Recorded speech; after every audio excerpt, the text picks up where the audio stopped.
Hello everyone and welcome to the FACEIT CSGO League, the Season 3 stage. I'm the host, I think, Richard Lewis. Don't know what I'm doing here. Obviously, James was at a bit of a loose end. Desperation to get those viewers in, I think. No, I'm kidding. Love you. Anyway, I'm here to help these guys kind of run the desk and do some talking about the games. And we've got an action-packed lineup for you. We'll talk about that in just a second. But first, I will, of course, introduce my very good friends from FACEIT. There's, of course, James Bardolph and DDK, who... You look a bit tired, boys. It's almost as if you were up last night till about 6:30 a.m.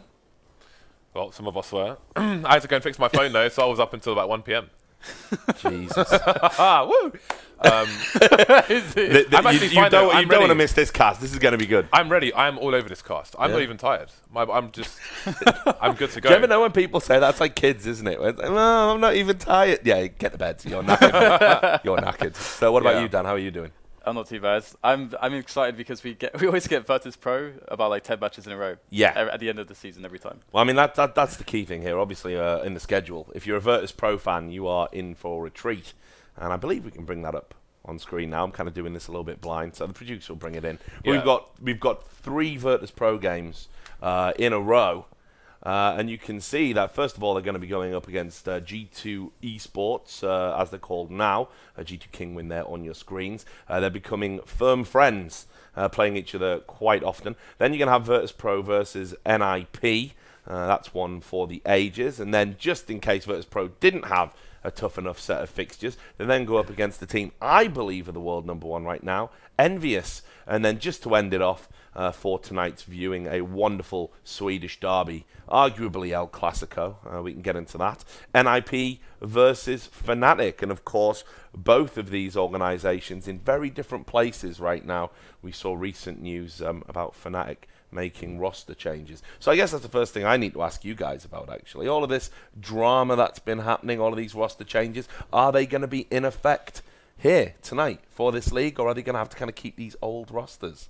Well, we don't have any draconian laws in our league, so they're more than welcome to bring their new players in. Absolutely, yeah. Awesome. That's nice that you guys aren't draconian. I could name a few people in esports that are, but not on your stream, obviously. Definitely not going to do that. Dan, out of those games, which one are you looking forward to the most? Actually, the first one, because G2, jumping in there with signing AZ is kind of amazing. Yeah. The thing is, it's not as if Dennis, by any means is a terrible player. He's an amazing player. Obviously, he's going to be playing for Fnatic now. But AZ, I mean, we've wanted to see him, I guess, get rid of those shackles of Elo Hell and jump into a good lineup and just see where it fits. And for me, I draw the comparison with Envious, because you can have all different types of player movements. And I think we talked about it recently, and I kind of compared it with like we had the French shuffle, so we had the players, we had Kenny S and Apex going towards Envious, and you can see that's a much better fit because it's a much looser style of play, so it's much easier to get like a very skilled player to just be like, okay, just kind of do your thing. It would just more easily fit in what we're doing, whereas conversely with the Existence school of thought, obviously they're struggling to find a way to make the roles work with Smiths and Shock. They're still working it out, but I feel like AZ into G2 is a very loose team. They like to just go in and attack and just use their skill. Well, that's the thing with G2. I didn't think they could. The last thing I thought they needed was more firepower, because it's like they do have a lot of big fraggers, and you saw Jacob burst out at the major. Okay, you've got that covered now, lads. Maybe if you are going to make the change, add something a bit more. Now we go for more firepower. And actually, when I look at it on paper, I think this is a really exciting lineup. What do you reckon? No, I completely agree. I mean, I'm a super fan of Dennis. I think I'm his big #1 fan. But he's going to be on Fnatic now, so everything's a plus basically. There's no one's lost out for everybody. No one's lost out. Yeah, and I do wonder. Arguably Pronax. Well, possibly, but he removed himself, so yeah. So who knows what will happen there? But I'm curious as to how much AZ would have been bought for. Obviously, G2 had a lot of money from Scream, so I think it would have been a little bit costly. It's an interesting one, so I can maybe shed a bit of light on that. I did hear rumours that it was the same sort of fee that was paid for Scream, which of course was reportedly $150,000. All the way up there. Yeah, so I think all of the Danish talent, when they moved to Dignitas, I believe, had buyouts in that region.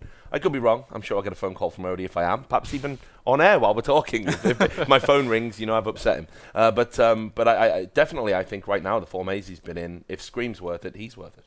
Well, that may well be true. Now, speaking of rosters and so on, we need to pick our Alpha Draft team. Oh, right. Okay. Well, I should know all about this. I do a show for them, of course, called By the Numbers. So maybe you can take the lead on it then. Well, maybe not. Maybe not. I get into this murky territory. I'm not very good at shilling. We need Thorin here for that, I think. So, okay. But tell me about it then. So we have multiple Virtus.pro games. So I think it's well, I suppose the question is, very quickly, Dan, do you think Virtus.pro are going to be winning today or losing today? Why not going on Virtus.pro? Why not? Why not, James? Let's do it. All right, then. I think you've been exposed to me for too long, Dan, with these crazy ideas. Yeah, it's actually quite a James thing to do. I think we've got to get Neo. Really? You know, because, let's see, they're playing Cash, right? They're playing Cash. I mean, he's primary opera for the team now, so he should be racking up some kills. Yeah, Train Didn't they Cash. just lose on Cash yesterday, though? They did, but they're playing 3 times. Yeah, bear that in mind. All right, I'm just saying. Yeah. I'm trying to help here. I mean, you know. Well, they're playing Envy on Cash, so I... Yeah, that's a wrecking. Yeah, I don't think that might go well, but if we Kenny S is actually being subbed out. They're using a Yoons from one of the LDLC teams. Ooh. So at least there's that. That might be a significant advantage. Well, yeah, so not facing Kenny S is always welcome. They've also actually put Neo in more of an AWPing role over Pasha in a lot of situations. We're actually seeing Neo get a lot more action than usual, and he's doing really well. Of course, it's bloody Neo, isn't it? So yeah. I'm really happy to see that he's getting more of the spotlight within the team instead of being more of a support kind of AWPers, which is really cool to see. So I think he's going to be fragging pretty hard regardless of what happens. So obviously I know that the salaries are kind of reactive, but I did just see it scroll down there, and it appeared that Freiburg was above Olofmeister. Yes, salary-wise, is something wrong? Is this thing on? Well, maybe it's a bargain to have there. Yeah, I especially with Fnatic playing. Of course, it is only one game, and NIPR playing 2, so I suppose that's going to be. Nip playing twice. I think we should get Ali. I think we should just stock up on AWPers, Dan. Yeah. Any objections, Richard? I have no objections. If you want to go for some sort of crazy 5-man hybrid AWP team, I'd like to see that. Of course, Kenny S won't be playing, so we have to miss him out, unfortunately. Okay, so Happy does pick up the AWP from time to time. Yeah. Oh, Cash is a good one for Happy as well. Dan, you have to pick some players. Or should I just pick everyone? Hey, we're going. If we're going AWPers, let's go in on AWPers. All right. Why not? Olofmeister's an AWPer as well. We can get Olofmeister. JW is pretty cheap. Okay, let's get Olofmeister in there as well. Up. Yep. There we go. What about Fox? I think that's a bargain. Where's Fox? Fox is all the way down at the bottom. What is this? Wow, look at that. Okay, let's get Fox this? as well. No. Well, I'm not saying anything about that. I've already had my requisite number of death threats for this evening. So let's get Fox as well. I think Fox is great. All in on the AWPers. This is beautiful. This is a great idea. Whose idea was this? It's the first time we've done this as well. Yeah. I don't care about that. Oh, brilliant. Let's get it in there. I don't know. We haven't been winning the alpha drafts recently. With selection duty like that, kind of it's not really surprising me. Just for people at home, obviously when you do your alpha draft, maybe not go for a gimmick. Think about it a little. We, of course, we live this business. We need to have fun, entertain ourselves. The last 2 days, I have donked all of our unicorns on complexity. I try to talk him out of it every time, but he gets excited. If you're not familiar with unicorns, basically, I was literally going to say, okay, this is where my old man status really goes. So the unicorn website, it has like a virtual currency you can use to bet on matches. Okay. You can accrue some by answering questions correctly on their website, and you can use those to enter raffles for prizes like computer parts. We entered a raffle for a cooling fan yesterday, for example. So anyone can go to their site and do that. And we had racked up a lot actually when Vendetta was here. Vendetta and Dan had racked up a lot of unicorns, although I did a fair bit as well, I'll say. So they had about you start with 10. Okay. We got up to about 332. Really? We currently have 0. You want to be careful. This kind of thing could be considered some sort of insider trading, using your specified knowledge. We went all in on complexity twice. In the last 2 North American. They didn't deliver. Like, I believe in Tempest a lot. Okay, maybe you have no insider knowledge then. I would never have done that. Yeah, so we have no unicorns now. So basically, we have to guess the question correctly just to be able to put a bet on the matches today. Producer Reese, please. At your leisure. Who was Warwick's apprentice? But before, in case you know, right? Because I know you do a bit of League of Legends. Yeah, I do a bit of League. And these questions are almost always League of Legends. If you know the answer, then you're not allowed to tell us. I'm not allowed to tell us. I do know the answer to this, which makes me think I should probably start leaving my house. Reese knows the answer to every single question because he's an absolute nerd. I think this is League. I think it's Ezreal because I haven't heard of the other two, which is generally that's my theory. You haven't even heard of the other two? Well, I think maybe I've heard of Dr. Mundo. I haven't. but I'm not sure. Well, so I can't tell you, can I? You can't reveal the answer. Yeah, because that's. I definitely can't. That would ruin everything. Would it really? Don't we really need the unicorns? I think it's. For me, I think it's. I know, but still, I don't. We have to risk it, Dan. No, but we have to walk the path of glory. We've got to be brave. But you say this, and then you just lost all of the unicorns, James, with your ridiculous bets, and now you're not going to accept help. How are you going to feed that addiction if you don't get the unicorns? You shut up. Before Reese clicks Ezreal, I think it's between Ezreal and Dr. Mundo. What do you think, Dan? I have absolutely no idea. For me, I should just. All right, I think we've got to flip a coin here. I think that's what it's come down to. There's three, James. All right, is it a unicorn? No, it's not singed. There's no way it's not singed. I don't even have any coins. Do you have a coin? No. Don't believe in. Oh, I've got a coin. I've got a euro. I don't believe in physical I've got a euro anymore. I found a euro. All right, so it doesn't even have a head. It has an owl. All right, owls. It's Ezreal, and the other side, whatever that is, the front is Dr. Mundo. Okay.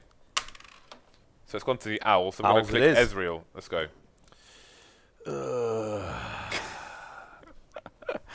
James, you're a pelic. It was in my control to stop this.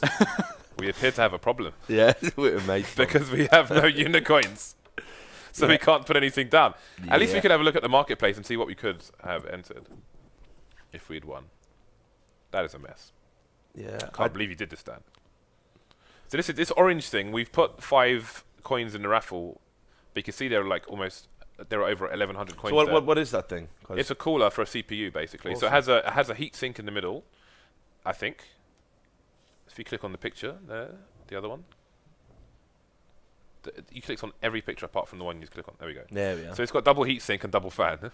Is he trolling me? Look, he's just laughing in there. Yeah. It's got double heat sink and double fan. So basically, it's just a thing for a CPU. So. Awesome. Our odds of winning are much, much less than 1% because we have entered 8 coins. If you played a bit more League of Legends, mate, you'd be in with a better chance of winning these things. That's not happening. I did the tutorial once because because I had to produce a stream, but that's it. I'm never going to play the game again. That's literally all you've done. Yeah, there's no way WP. I can't play the game. I'm sorry. Wow. Well, there we go. That's the. So yeah, there's some good stuff on it though. We're waiting for this big white box. I actually said, "What is that big white box?" Right, and Dan's like, "Yeah, what is that big white box?" It's ominous. Maybe it's a toaster. Like 2001: A Space Odyssey. Wow. Well, there we go.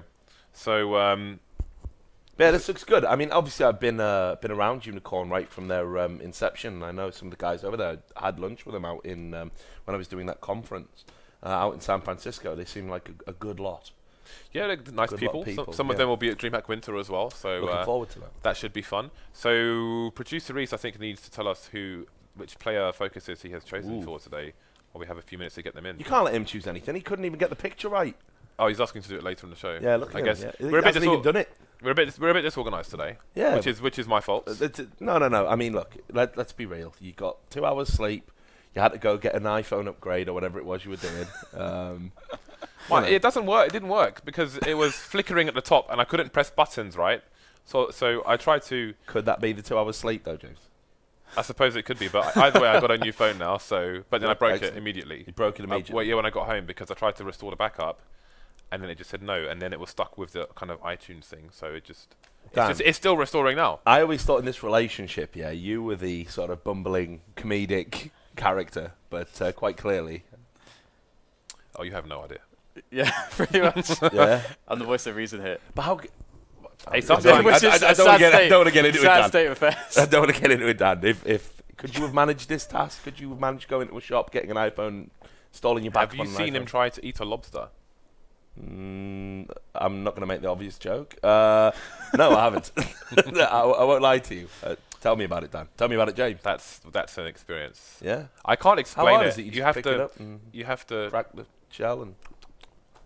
For most people, yes, that is very simple. So what happened? But for Dan, he's like, you get the tool, right? Yeah, the hammer thing. Not the hammer thing, but the thing you just, the little claw thing, right? Yeah. And he's just just looking at it, like, is it alive? Yeah. He's just holding it and looking at the lobster. Right. That's as far as it got. Assess how to proceed. We have to edge him on. You see, there were 4 of us there. We're like, come on, Dan, you can do this. Wow. You can do this. Wow. Just put the thing. Mind you, it says everything about FACEIT, like you're all buying each other lobster. I guess we can safely say that you guys are doing well financially. Well, I used to take the team to lunch once a month, actually. That was actually one of those. Yeah, that was, so I used to take them on my own dime, not company dime. Ooh. But now we've got too many people, so it's too expensive. Yeah, after about 2 times, I can't do this anymore. No more lobster Fridays are over, are they? Indeed. Shocking. But anyway, so while the producer sorts out the, he's not doing anything. He's not doing anything. Yeah. No. There's nothing going on. Yeah. Maybe we'll have a match soon, but he's. But let's talk about the games that we got today. First up, starting with sort of the rise of G2 esports. I've been loving them lately. I wasn't a fan when they were first announced. There's no point in trying to revise history. I'm not Joseph Stalin, despite my attempts to grow a beard. But when they first came onto the scene, I was like, this is never going to work. It's like such a cynical ploy to pick up all these popular players and just put them in one place, and the team will be a shambles, but they'll have this big social media presence, and that's all the organisation's interested in, and blah blah blah. And actually, it looked like maybe I was going to be right, and then it turned out I was completely, utterly, wretchedly wrong, because they've just got better and better and better. I thought you guys were a bit too hard on them in that respect, because again, like in the early days, it's going to be like that, yes, but you're not really going to know where they're going to stand for 2 or 3 months, basically. So in that sense, I think they did have a lot of lineup changes, because if we're going back to when the Kinguin first came about, they had a lot of lineup changes going into what they have now. And initially, it was just a ridiculous group of players, because you had a lot of players with very high skill, but there was no leadership. They couldn't find leadership within the team, which is obviously a very big problem. And they had huge language issues, which was also a huge problem. And of course the roles as well. I mean, you can have a lot of skill, but there's no obvious way to fit the roles together. It just didn't work. It just didn't work together. But when they started to swap out players, like I think Whitten was the first one to leave. He had to go. Yeah, I definitely don't take that back. Yeah, he was a standout. He didn't belong. And then Scream left as well, and they started to get the Norwegians in there. And then Rain is calling for them now, and he's been doing a really good job with that. Has he had any previous being an in-game leader at any point in his career? Not that I'm not sure of. No, because he's usually played with like Zeves or the Norwegian teams with Zeves. So Zeves always has quite a strong iron grip with the team when it comes to ruling them. But the thing is that Zeves, speaking of Zeves, he's actually, I guess, with the Copenhagen Wolves thing, they kind of lost a little bit of confidence going into the pre-collegiate qualifiers, because they should have had some of those games, like they lost against FlipSid, and they studied FlipSid. Vendetta was talking to me about it because he was coaching them at the same time, and he said that they had all the right preparation for the match, but they just couldn't execute within the actual game when it came to like actually making the right mid-round calls and stuff. And so it's kind of a depressing match for them, and that was it. After that, we see everybody splitting off. Rain and Jacob splitting away. We see, of course, Rubino now. He's the leftover, but at least he's found a team. Well, yeah, he's in Dignitas, although not really feeling that new iteration of Dignitas. If I'm honest with you, James. I have no idea what to expect from that team at all. I mean, look, I know Config was like highly touted as this like incredible talent, but I don't know. You lose 2-star players on the same day.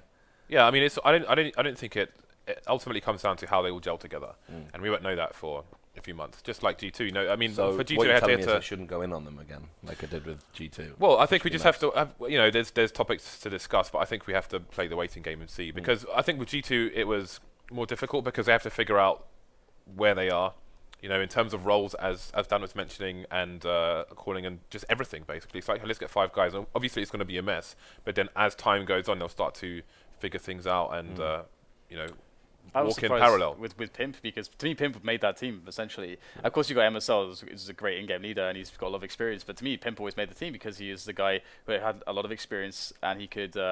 We had these like newer talents into the team, like people like Kiebi, who's still yet to really deliver us some kind of a result from himself to justify the talent. I'm waiting for that one big game. The one big game even, let alone tournament.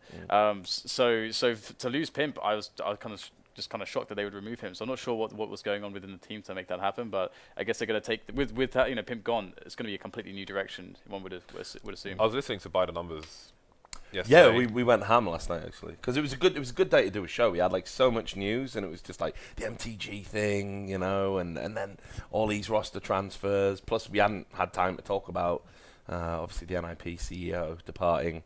And there was some other drama, caster drama, which we always love. So yeah, it was just great to sort of cut loose. But regarding Pimp, it seemed that he was pushed onto the AWP, which clearly wasn't working. Yeah, no doubt. I mean, it's a move I still can't understand to this day, because if anyone should be picking up the AWP, I mean, Obviously, MSL's the in-game leader, and he's rubbish with an AWP, frankly. But, you know, why take one of your super consistent riflers and put him on a weapon that he hasn't used in a long time? Yeah, I don't think they had a solution to it within the team, basically. But if they chose to try and find one by removing Pimp, it seems. So why not? Why do you even need an AWPer? There's certain maps that certainly lend itself to maybe not having an AWP. Yeah. And they could have just run a 5-rifle setup and maybe vetoed the maps out where you really need an AWP to have that impact. I mean, there was definitely options that they didn't explore before saying, hey, we're just going to ruin Pimp's game. And the point we were making last night on the show was, if he'd left, 5 months ago, like his stock would have been at an all-time high. He would have been a really desirable player to acquire. Now, not so much. And I really can't see what team he's going to end up on. Maybe he ends up in North America, which would be interesting to say the least. He'd wreck the American scene. I don't know how much we're going to see people traveling over to North America following the kind of failure of the Winter Fox experiment. Yeah. That's the running joke, actually. So no disrespect to them. But yeah, a lot of pros say, if I'm going to America, it can't be like Winter Fox. That's what they all say. So, yeah, I think. But there's established teams where I think you could drop 1 or 2 out. I'm talking about changes maybe coming in Team Liquid. If they don't have a particularly good showing at the iBuyPower tournament coming up soon. And they lost to Luminosity last night in your league, right? They did, but they did manage to qualify for LAN. So, and I believe they dropped out of some other events in order to go to concentrate on the final LANs of the year, basically. So. But I mean, you drop Fugly, for example. Add not him, could be anyone. Add Pimp. Yeah, well, that's going to work, innit? And you can't say Team Liquid are like a Winter Fox. They're an established. Oh yeah, absolutely. They're an established organisation with a very relatively stable roster and a clear idea about what they want to achieve moving forward. So. I'd like to see Pimp in North America if he can't find a home in Europe, certainly. I think he could really do damage out in that scene.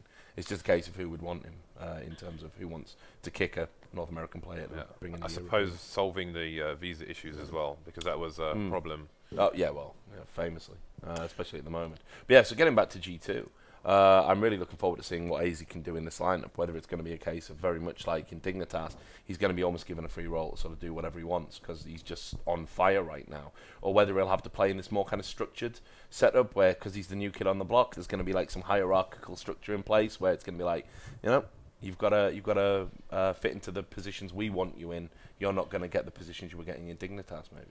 I feel like it could actually work quite well because you have JChem, who's just kind of a loose cannon fragger anyway, and if you have like the 1-2 punch of JChem and AZ, I think that could work quite well because Rain is a guy that you want Rain to survive into the late round because he's probably the clutcher, best, right? Yeah, he's like the best decision maker, probably one of the best, like top 5 or something. Like he's really he's insanely smart. He's definitely the smartest player in Norway, and he has that reputation and has had for a long time. So you always want him in a clutch situation.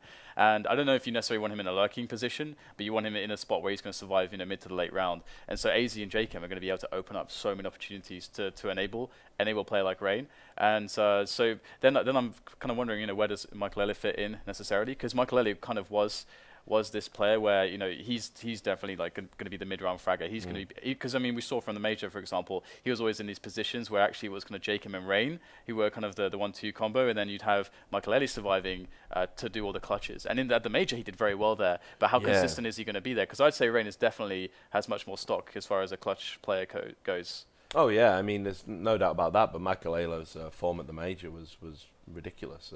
The sheer volume of clutches he was making. I mean, I think that's what I like about G2 esports. It's like you have this kind of idea about them and all these clear defined roles for each of the players.